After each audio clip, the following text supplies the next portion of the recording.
Le chapitre d'aujourd'hui, c'est les électrolytes. Donc, un électrolyte, on peut le définir de plusieurs manières. Les ions en solution, c'est-à-dire les électrolytes contiennent deux types d'ions, soit les ions positifs comme cations, soit les ions négatifs comme des anions. Les ions proviennent de la destruction des liaisons covalentes dans les molécules de solidité. Cette destruction est provoquée par le solvant. Dans notre cas, c'est le solvant, c'est l'eau. Le rôle du solvant. Dans un premier temps, on va parler sur l'ionisation.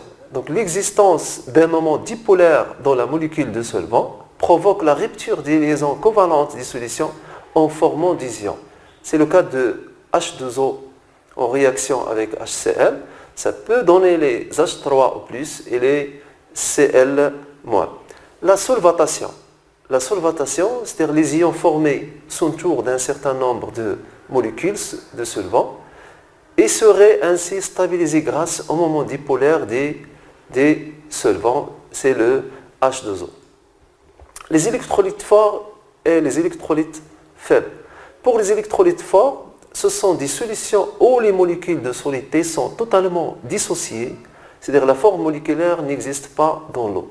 Et les électrolytes faibles, ce sont des solutions où les molécules de solidité sont partiellement dissociées. Il existe dans H2O à la fois les formes ioniques et la forme moléculaire. Il s'établit un équilibre entre ces formes, c'est-à-dire le cas d'un exemple, le cas d'une réaction généralisée, c'est le Ba, ça peut donner A- et B+. À l'équilibre, les concentrations des espèces Ba, A- et B+, ne varient plus à T donné, c'est-à-dire à n'importe quel moment. On pourra alors définir une constante de dissociation reliant les concentrations des différents éléments qui régissent cette réaction chimique. On va définir par la suite la constante de dissociation, soit on va parler en général, quel que soit l'élément chimique, c'est-à-dire X, Y, mais en solution dans l'eau. Dans cette réaction, dans l'eau, on va obtenir XP+ de l'atome X et YM- de Y. Donc on va définir le cas comme la concentration de produits sur la concentration des réactifs. C'est-à-dire le cas égal à XP+ à la puissance X fois YM- à la puissance Y sur la concentration de XY sur la concentration de H2O à la puissance N. H2O, comme vous connaissez, la concentration initiale, c'est une constante. Donc, quelle que soit la concentration des espèces. Donc, on va définir K comme la concentration XP+ à la puissance X fois la concentration de YM- à la puissance Y sur la concentration XY.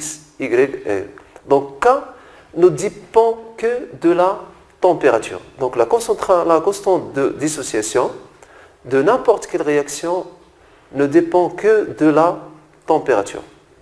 Cette formule n'est valable que pour des solutions idéales, c'est-à-dire pour des solutions très diluées, concentration très faible, dans le cas de solutions concentrées. Il faut remplacer les concentrations par l'activité des espèces de l'expression de K. Donc on définit par la suite le pK comme une formule très simplifiée pour ne pas travailler avec des grandeurs très petits. Donc le pK égale à moins log de K égale à log de 1 sur K. Degré de dissociation, loi de dilution d'Ostwald. Soit Ba met en solution dans H2O, réaction généralisée, c'est-à-dire le Ba, ça va donner A- plus B+. Donc on va définir la constante de dissociation comme la concentration de B+, fois la concentration de A- sur la concentration de Ba. Si on prend une mole de Ba dissoute dans 1 litre d'H2O, donc nous aurons à T égale à 0, la concentration initiale de Ba, c'est la concentration initiale de 1 mol. Pour les produits, c'est-à-dire A- et B-, nous avons une concentration initiale égale à 0. Donc à l'équilibre, alpha mol de Ba sont dissociés. Donc la concentration initiale de Ba moins alpha, la quantité dissociée de Ba, ça va donner la même concentration de A- et de B+. Donc alpha.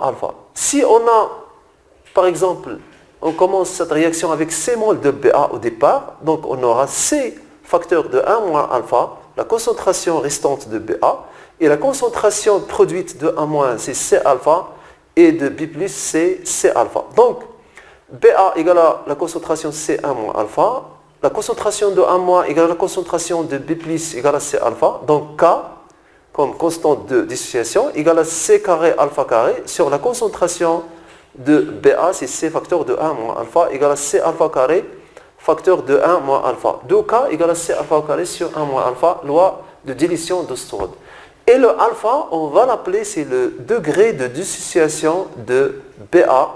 Il est toujours comprise entre 0 et 1. La dissociation de l'eau. Donc l'eau pure conduit le courant électrique. Il existe des ions dans l'eau pure. Ces ions proviennent d'une autodissociation de molécules d'eau. H2O plus H2O, ça donne H3 plus H-. Donc la constante de dissociation de H2O, c'est la concentration de H3 fois la concentration de H- sur la concentration de H2O au carré, égale à 3,2410 à la puissance moins 18 à la température ambiante 25 degrés Celsius. Comme H2O dissocié, il est inférieur au H2O non dissocié, donc la concentration de H2O, il est toujours constante. Donc, d'eau pèse 997 grammes à 25 degrés Celsius, 1 litre de H2O. Donc, pour la masse molaire de H2O, c'est 18 grammes par litre. Donc, le nombre de moles, c'est la masse sur la masse molaire égale à 57,4 moles.